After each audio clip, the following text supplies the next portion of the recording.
So what got you down the road to playing saxophone? How did that originate in your life?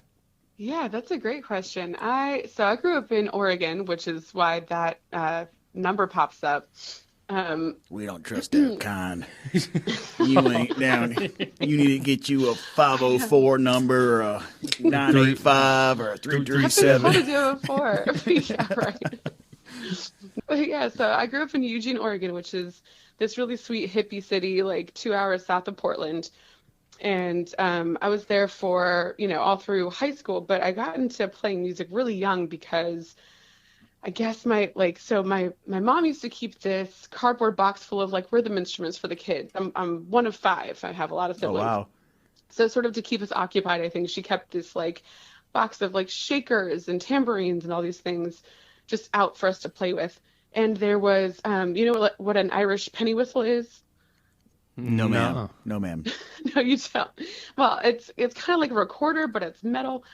Um, Is it small? anyway, yeah, it's small, Okay. very easy to play. So, it's sort of like a flute, but you hold it down like a clarinet. Anyway, the point is, there was one of those in there, and I must have been 5 years old the first time I picked it up, and I was holding it backwards because I'm left-handed. So, first of all, my fingers were all switched around, but I heard some jingle playing on the radio, and I guess I played it back, and that's how she Oh, tells it. what? So it just So, natural to right. you. So, That's awesome. yeah. So she kind of noticed, like, okay, this is something maybe.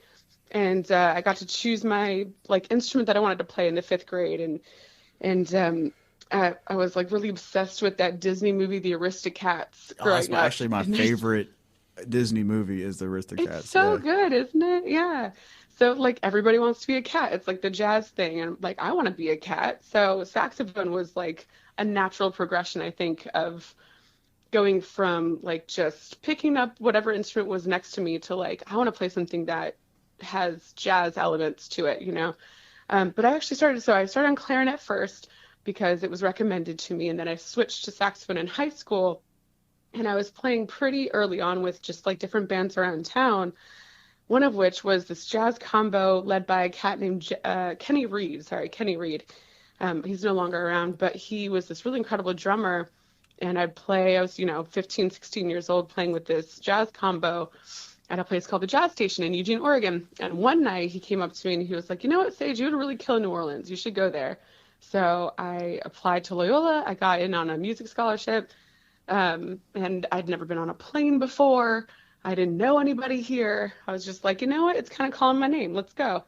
So I moved to New Orleans. I went to school, and the rest is history.